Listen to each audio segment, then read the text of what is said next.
Hi, this is Mon Rasz and you are listening to my Daily Thoughts number 22.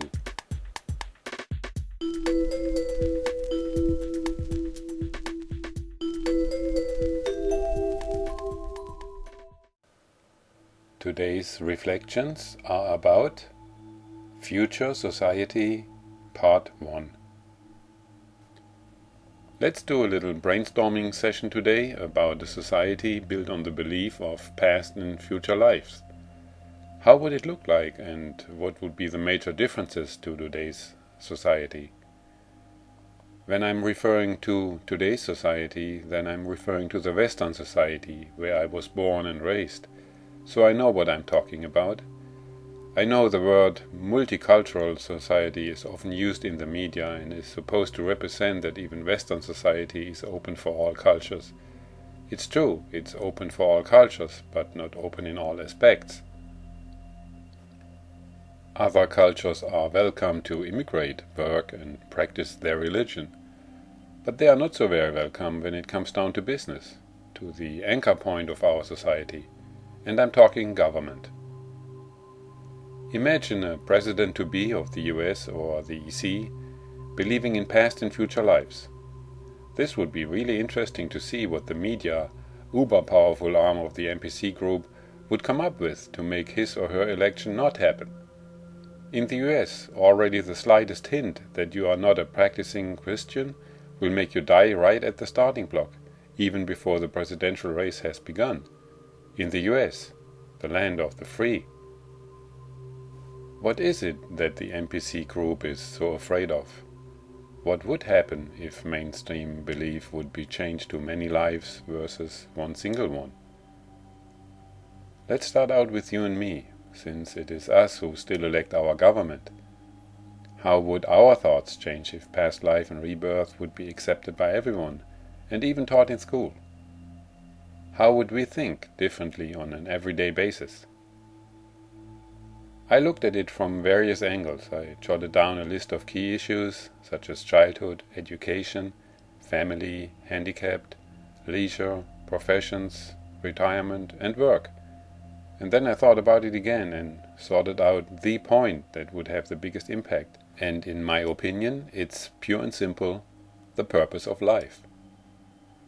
It seems that from whatever angle you start out looking, you're always led back to that issue, to the question on what society is based on, because this is where the seeds have been planted, where the foundation stone was set. What surprises me the most, however, to the point where I'm almost speechless, is that everybody's attention is on all the funny, glamorous and otherwise considered newsworthy things within society, but absolutely nobody seems to care, or dare, to talk about the utmost important issue, about society itself and its foundation. It's just off limits, it's end of story, and the media spin stops far away from it. A really awkward situation that you can compare only to the most precious and sacred item that is put in a huge safe, deep in a bunker and then buried under a mountain of sand, like an Egyptian mummy.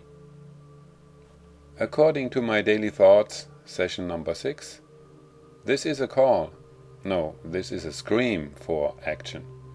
So let's dig here. Why is that a hands-off issue? Why can't we openly discuss and put in question the acclaimed Christian foundation of modern society? Why can't we publicly approach the issue if life is or is not a one-time event? Why? If you have listened to my sessions number 7, 16 and 21, you know by now why. But let me repeat it again, one more time, because it is that important. If life is a one-time event, there is a tendency to think, I want to grab as much as I can before I'm running out of it, and I don't care what comes thereafter. However, if we look at the possibility of being reborn in another life, then one of a sudden the aspect of time and life changes, and timeless words like accomplishment, growth and learning replace those full-time ones such as money, power and status. Allow me to widen this somewhat Our current system of modern society has successfully managed to create the picture of worthiness as being equal to money, power, and status. If you can't check at least any one of the above as your life's achievement, then you're worth nothing. Period. You ain't got money, you ain't worth would some say. And excuse me for almost using the four-letter word. But this is the baseline of our society, built on so-called Christian values. This is exactly where the NPC group wants us to be, longing for ever more money, power, and status symbols. This is how the crowd can be controlled and forced to work for the NPC group. This is mind control by Major Tom. If NPC one of a sudden would lose its appeal, what then? The system as it is right now could and probably would crumble. If one of a sudden a bigger car or house doesn't interest you anymore, because you prefer to meditate, then you won't spend your money. And if, to go one step further, you turn into a complete minimalist, someone who wants to own the least possible material stuff, like the Buddhists, then the current economy will go in a huge recession. Nobody wants that. But even if the overall spirit of society won't change, it is likely to happen anyways, sooner or later. We live in a high-tech, service-based society, heavily leaning towards more tech, more services, and more consumption. World population still grows, so for more profits in the fundamental needs sectors, such as food, clothing, and shelter, it will be okay. But will it be okay in the tech and service areas too? How much more house, car, computer or iPod do we actually need? How many more services can we handle, since we have already quite a few? Bill pay service, car wash service, cleaning service, delivery service, dressing service, escort service, food service, garden service, lawn service, maintenance service, monitoring service, nail service, pool service, washing service, shopping service, etc., etc. Most of our daily actions are available as services. Basically, our body is surrounded by service offers for every little move we do. We can now outsource every of our efforts effortless. That would leave us with a lot of free time to be reflective and creative. But are we? Are we taking advantage of all the paid-for alleviations by doing something essential? No way. Essential, what is that? The more in time is just used for more in consume.